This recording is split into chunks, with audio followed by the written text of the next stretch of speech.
नमस्कार, मी अमोल जोशी आणि अतिशय मोठी बातमी येते आहे जम्मू काश्मीरमधून। जम्मू काश्मीरवर पाकिस्तानी ड्रोन्सच्या झिरट्या घालायला सुरुवात झालेली आहे आणि त्यामुळे जम्मूमध्ये एअर डिफेन्स सिस्टीम ऍक्टिव्ह झालेली आहे। जम्मू काश्मीरमध्ये सध्या ब्लॅकआउट झालेलं आहे। पूंछ आणि पठाणकोटमध्ये सायरन देखील काही वेळापूर्वीच वाजलेले आहेत आणि त्यामुळे पाकिस्तानकडून पुन्हा एकदा आगळीक करण्याचा हा प्रयत्न आहे का याची कन्फर्म माहिती थोड्याच वेळात समोर येईल। मात्र सध्या जे घडतं आहे, पाकिस्तानचे अनेक ड्रोन सध्या जम्मू काश्मीर परिसरामध्ये झिरट्या घालत असल्याचं दिसतंय। त्यामुळे बिथरलेल्या पाकिस्ताननं पुन्हा एकदा जम्मूवर हल्ला करण्याचा हा प्रयत्न केलेला आहे आणि आपल्या एअर डिफेन्स सिस्टीमने ऑटोमॅटिक जी सिस्टीम ऍक्टिव्ह होते आणि त्यानंतर ह्या ड्रोन्सना टिपलं जातं, त्यांना नेस्तनाबूत केलं जातं, त्या सगळ्या सिस्टीमला ऍक्टिव्हेट व्हावं लागलेलं आहे आणि त्यामुळेच या ठिकाणी ब्लॅकआउट देखील करण्यात आलेलं आहे। जम्मू काश्मीरमध्ये सध्या ब्लॅकआउट झालेला आहे आणि काही वेळापूर्वी काही स्फोटांचे आवाज देखील या ठिकाणाहून ऐकू आलेले आहेत। पठाणकोट आणि पूंछमध्ये देखील सायरन वाजल्याचे आवाज आलेले आहेत आणि संपूर्ण जम्मूमध्ये ब्लॅकआउट करण्यात आलेलं आहे। जम्मूमध्ये भारतीय एअर डिफेन्स सिस्टीम देखील ऍक्टिव्ह झाली।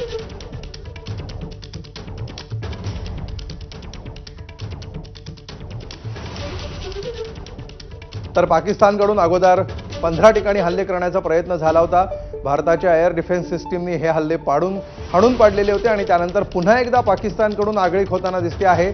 सध्या आपण बघतो आहोत या वर्तुळांमध्ये कशा प्रकारे पाकिस्तानकडून आलेले ड्रोन्स जम्मू काश्मीरच्या परिसरामध्ये घिरट्या घालत आहेत। जम्मू काश्मीर परिसरावर हल्ला करण्याचा पाकिस्तानने पुन्हा एकदा प्रयत्न केलेला आहे, मात्र यावेळी देखील हा प्रयत्न हाणून पाडण्यात आल्याचं कळतंय।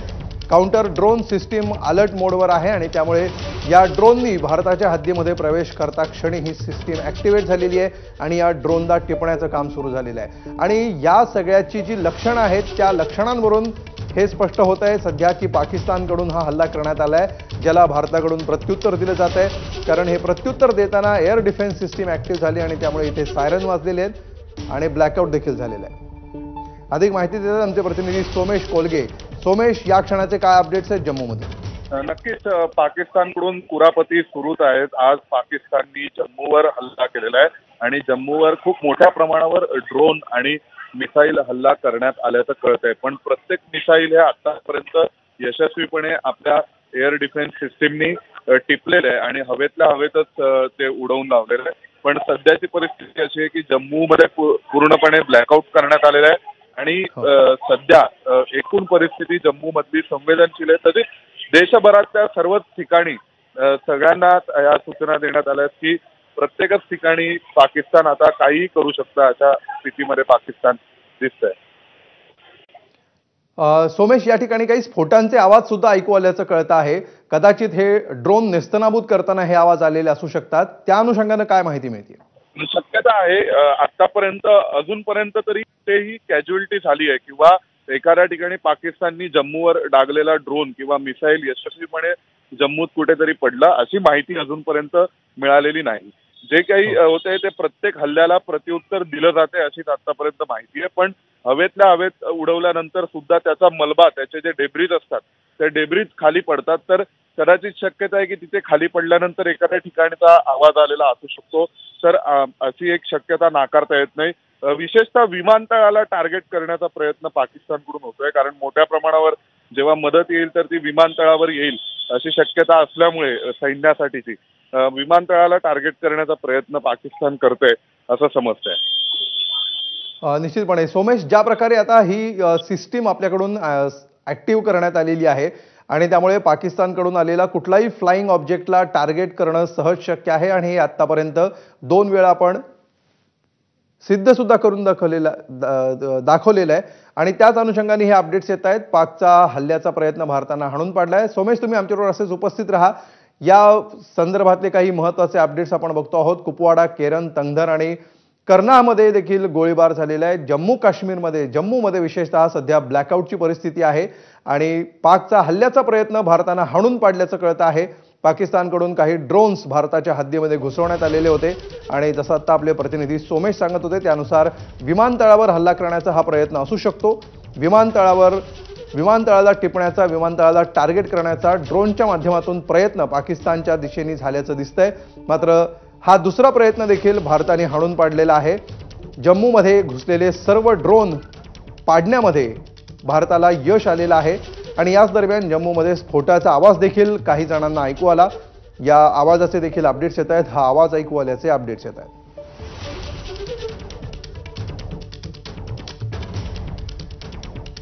पुन्हा एकदा जाऊया. सोमेश कोलगे आपल्याबरोबर आहेत.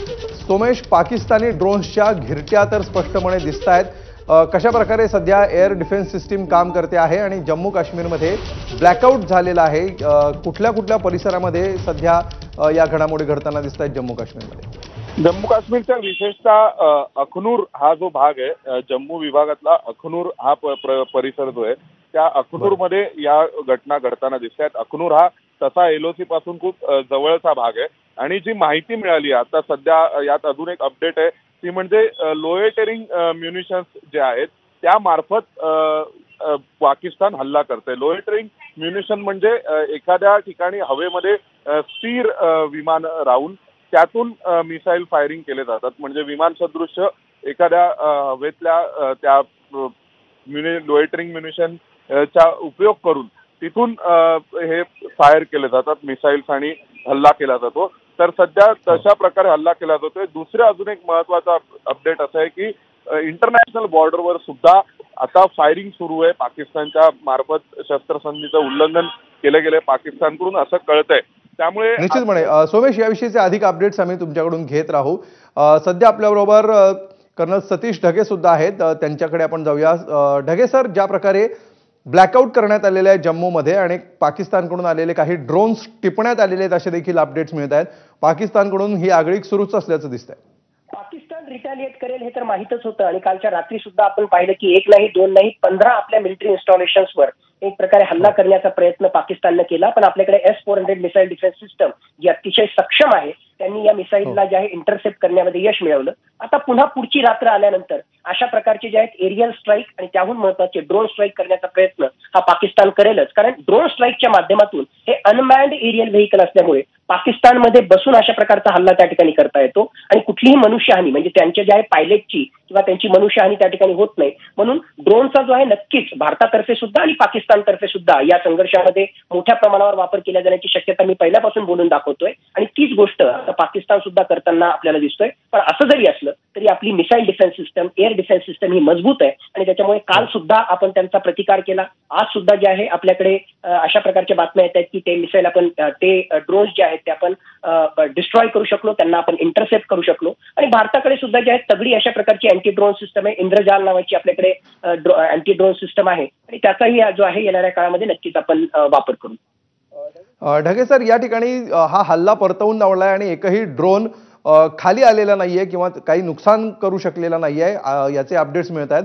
मात्र त्याचवेळी काही स्फोटांचे आवाज सुद्धा आल्याचे रिपोर्ट्स आहेत. काही ठिकाणी ब्लास्टचे किंवा स्फोटांसारखे स्फोट सदृश आवाज आल्याचे रिपोर्ट्स आहेत. हे कसले आवाज असू शकतात? माझ्या मते खरोखर त्यापैकी सगळेच्या सगळेच आपण त्यांना जे आहे इंटरसेप्ट करू शकलो का, त्यांना डिस्ट्रॉय करू शकलो का, अजून आपल्याकडे अधिकृतरित्या ती माहिती आलेली नाही.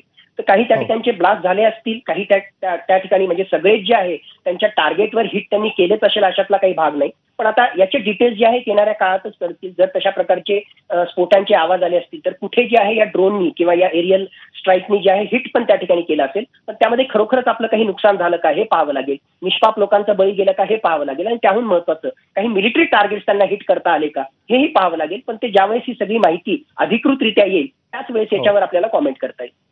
खरं ढगे सर, आता काही सूत्रांकडून जी माहिती मिळते त्यानुसार विमानतळाला टार्गेट करण्याचा पाकिस्तानचा प्रयत्न असू शकतो, ते लक्ष्य असू शकतं असं आतापर्यंत जे अपडेट समोर येत आहेत त्यानुसार कळत आहे. नक्कीच म्हणजे दुश्मन राष्ट्र जे आहे जे क्रिटिकल इन्फ्रास्ट्रक्चर असतं त्या क्रिटिकल इन्फ्रास्ट्रक्चरला अशा प्रकारच्या पायाभूत सुविधांना जे आहे उडवण्याचा ते प्रयत्न करतील. मग कनेक्टिव्हिटीच्या पॉईंट ऑफ व्ह्यूने विमानतळ हे नक्कीच महत्त्वाचं असतं. वेगवेगळ्या प्रकारचे पॉवर प्रोजेक्ट्स म्हणा, मोबाईल टॉवर म्हणा, काही महत्त्वाच्या गव्हर्नमेंट बिल्डिंग म्हणा, ऑफकोर्स मिलिटरी इन्स्टॉलेशनशी संबंधित काही मिलिटरीशी संबंधित ॲसेट्स यांना टार्गेट करण्याचा प्रयत्न हा नक्कीच दुश्मन राष्ट्र करतं. आणि मग ते एरियल स्ट्राईकच्या माध्यमातून म्हणा किंवा ड्रोनच्या माध्यमातून म्हणा. तर त्यामुळे तुमचा हा जो कयास आहे किंवा अशा प्रकारची जर बातमी येत असेल की जम्मूच्या हेडक्वार्टरला जम्मूच्या एअरपोर्टला उडवण्यासाठी अशा प्रकारचा त्यांनी प्रयत्न केला असेल तर त्यात जे आहे तथ्य असू शकतं, कारण ते क्रिटिकल इन्फ्रास्ट्रक्चर आहे. निश्चितपणे ज्या प्रकारे आता पाकिस्तानकडून या सगळ्याला रिस्पॉन्स केला जातो आहे आणि भारताने एअर डिफेन्स सिस्टीम ऍक्टिव्हेट केलेली आहे, मात्र इथून पुढच्या काही तास किंवा काही दिवसांमध्ये कशा प्रकारे आपली आता रणनीती असणार आहे, काय सध्या धोरण दिसतंय? केवळ अलर्ट मोडवर राहणं एवढंच धोरण आहे की याच्या पलीकडे अजून काही आव्हानं टार्गेट्स असू शकतात? माझ्या मते आजच्या पत्रकार परिषदेमध्ये सुद्धा जे आहे आणि काल सुद्धा आपण ऍब्सोल्युटली क्लिअर केलं की आम्हाला स्वतःला जे आहे हे युद्ध वाढवायचं नाही, पण रेसिप्रोकल ऍक्शन नक्कीच असेल. म्हणजे पाकिस्ताननं जशा प्रकारची ऍक्शन केली नक्कीच त्याला जे आहे रिस्पॉन्ड भारत सुद्धा त्या ठिकाणी करेल आणि पाकिस्तानच्या हद्दीमध्ये सुद्धा अशा प्रकारचे ड्रोन हल्ले झाले तर आपल्याला आश्चर्य वाटू नये किंवा काही एरिया स्ट्राईक झाले तर आश्चर्य वाटू नये. आणि बाय द वे हे करण्यासाठी जे आहे ऑलरेडी लाहोर सेक्टरमधल्या एअर डिफेन्स सिस्टमला आपण ऑलरेडी उद्ध्वस्त करण्यामध्ये काही तासांमध्ये जर यश मिळवलं असेल तर माझ्या मते भविष्यामध्ये असे हल्ले त्या ठिकाणी होऊ शकतात. ऑपरेशन सिंदूरचा फक्त फेज 1 झालेला आहे. ऑपरेशन सिंदूर आणखीनही पुढे चालणार आहे. एका बाजूला पाकिस्तानचं रिटॅलिटरी ऍक्शन आणि त्याला आपण दिलेलं प्रत्युत्तर, आणि दुसऱ्या बाजूला ऑपरेशन सिंदूरच्या माध्यमातून नेमकं दहशतवादाचं जे कंबरडं मोडायचं आहे त्या अनुषंगाने सुद्धा येणाऱ्या काळामध्ये आपल्याला ऍक्शन झालेली नक्कीच दिसेल. हे इतक्या लवकर थांबणार नाही. येणाऱ्या काळामध्ये आणखीही काही अशा प्रकारच्या कायनेटिक ऍक्शन आपल्याला झालेले नक्कीच दिसतील. ढगे सर, आणखी एक याच्यामध्ये अशी गोष्ट समोर येते आहे, अनेक या संरक्षण क्षेत्रातले तज्ज्ञ किंवा सामरिक क्षेत्रातले आणि आंतरराष्ट्रीय विषयातले तज्ज्ञ सुद्धा सांगतायत की हा पाकिस्तानमधल्या एका व्यक्तीचा माथेफिरूपणा आहे आणि त्याच्यामुळे पूर्ण पाकिस्तानला याची किंमत भोगावी लागते आहे. ज्या प्रकारे सध्या पाकिस्तान रिटॅलिएट करताना दिसतंय याच्यामध्ये खरोखरच काही धोरण दिसतंय का हा फक्त आक्रस्ताळेपणा दिसतो? पाकिस्तानचा आतापर्यंत इतिहास पाहिला तर त्याला नावाला तिथं फक्त डेमोक्रेसी आहे, नावाला सरकार आहे, तिथला खरा जो आहे एकच सत्ताधीश असतो आणि तो म्हणजे तिथला लष्कर प्रमुख. आतापर्यंत इतिहास काढून बघा, त्या ठिकाणी मिलिटरी कू झालेले आहेत, तिथले लष्कर प्रमुख जे आहेत ते हुकुमशहा झालेले आहेत. रिसेंटली जे आहे आपण परवेज मुशर्रफचं उदाहरण त्या ठिकाणी पाहिलं आणि हा मुल्ला मुनीर जो आहे जो पाकिस्तानचा लष्कर प्रमुख आहे त्याचं सुद्धा जे आहे असंच काही सुस्वप्न त्या ठिकाणी असेल हुकुमशहा बनण्याचं. आणि जे काही बातम्या येत आहेत त्याच्यानुसार पाकिस्तानचे नेव्हल चीफ त्याचबरोबर एअरफोर्स चीफ यांचा काही फार मोठा पाठिंबा मुल्ला मुनीरच्या या निर्णयासाठी त्या ठिकाणी नव्हता, पण मुल्ला मुनीर तसंच तरी सुद्धा पुढे त्या ठिकाणी जातोय. आणि कुवत नसताना सुद्धा, क्षमता नसताना सुद्धा, पाकिस्तानचे अतिशय आर्थिकदृष्ट्या राजकीयदृष्ट्या बुरे हाल असताना, आंतरराष्ट्रीय स्तरावर त्याला वाईट टाकलेला असताना सुद्धा एक जो आहे काश्मीरचा राग आळवायचा आणि दुसरा जो आहे अँटी इंडिया स्टान्स घ्यायचा आणि त्याच माध्यमातून इतके हल्ले झाल्यानंतर सुद्धा जो आहे येणाऱ्या काळामध्ये तो रिटॅलिएट करण्याचा प्रयत्न करतोय. तुमचं जे म्हणणं आहे काही अंशी ते बिलकुल बरोबर आहे. पाकिस्तानच्या लष्कराचाच यामध्ये सगळ्यात महत्वाचा हात आहे आणि तेच खऱ्या अर्थाने decision maker sir. Dhage sir, आणखी एक यातला एक महत्वाचा आस्पेक्ट असा की गेल्या 2 दिवसामध्ये पाकिस्तानच्या हवाई आक्रमणाच्या मर्यादा उघड पडलेल्या आहेत. कशा प्रकारे त्यांची डिफेन्स सिस्टीम सुद्धा डिॲक्टिव्हेट करण्यात आली, उद्ध्वस्त करण्यात आपल्याला यश आलं हे पण आपण बघितलेलं आहे. आत्तापर्यंतचे केलेले सर्व हवाई हल्ले परतून लावण्यात आलेले आहेत आणि सध्याचे चित्र दिसतंय की अगदी सीमेच्या जवळच्या भागामध्ये हे हल्ले करण्याचा प्रयत्न होतो आहे. तर असाच हा प्रयत्न इथून पुढे सुरू राहील की इतरही काही भागात म्हणजे सीमा भाग सोडून इतरही भागामध्ये कशा प्रकारे याची खबरदारी घेण्याची आवश्यकता पडू शकते? खरं म्हटलं तर LOC जे आहे लाईन ऑफ कंट्रोल मुख्यतः सो कॉल्ड पाकिस्तान ज्याला म्हणतो की Indian occupied Jammu and Kashmir आणि पाकिस्तान ऑक्युपाईड जम्मू अँड काश्मीर यांच्यामधली जी वादग्रस्त सीमा आहे किंवा जी रेषा आहे ती LOC. वाद असायला पाहिजे किंवा हमले जर व्हायला पाहिजे तर या जम्मू आणि काश्मीर मधल्या LOCच्या अक्रॉस व्हायला पाहिजे. पण दुर्दैवानं पाकिस्तान जो आहे मागच्या 48 तासाचा जर आपण सगळा परामर्श घेतला तर इव्हन इंटरनॅशनल बाउंड्री ज्यामध्ये पाकिस्तान आणि भारतामध्ये कुठलाही वाद नाही त्या बाउंड्रीच्या विषयी. निश्चित. ढगे सर, थोड्या वेळासाठी तुम्हाला थांबवतो. अखनूरमध्ये सायरनचा आवाज ऐकू आलेला आहे आणि जम्मूमध्ये सुरक्षा यंत्रणा सध्या अलर्ट मोडवर आहे.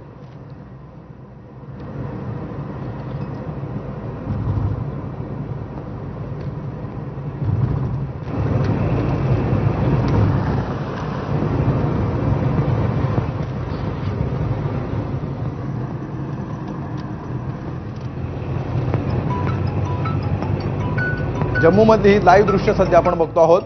जम्मूमध्ये कशा प्रकारे सगळीकडे ब्लॅकआउट करण्यात आलेलं आहे याची ही दृश्य सध्या आपण पाहत आहात. जम्मूमध्ये मुख्य रस्त्यावर गाडीतून टिपलेली ही दृश्य आहेत. जम्मूमध्ये सध्या दोन्हीकडे आपण बघितलं तर संपूर्णपणे अंधाराचं साम्राज्य पसरलेलं आहे. गाडीचा हेडलाईट सोडला आणि समोरून येणाऱ्या गाड्यांचे लाईट सोडले तर इतर सर्व ठिकाणी ब्लॅकआउट करण्यात आलेलं आहे. कुठेही तुम्हाला उजेड किंवा प्रकाशाचा मागमूस दिसणार नाही. सध्या कारवाई सुरू आहे. ड्रोन पाडण्यासाठी क्षेपणास्त्र सोडण्यात आलेली आहेत आणि या अँटी मिसाईल टेक्नॉलॉजीचा वापर करून S-400 अनेक पाकिस्तानी ड्रोन पाडण्यात आलेले आहेत आणि या सगळ्या प्रक्रियेचा भाग म्हणून जम्मूमध्ये सध्या ब्लॅकआउट करण्यात आलेला आहे. जम्मूमधली या क्षणाची ही दृश्य आहेत, ब्लॅकआउटची ही दृश्य आहेत. एका कारमधून सध्या जम्मू काश्मीरच्या रस्त्यांवरून आपण जम्मू काश्मीरचं चित्र सध्या बघतो आहोत. हे दृश्य आहेत ही जम्मू काश्मीरमधली.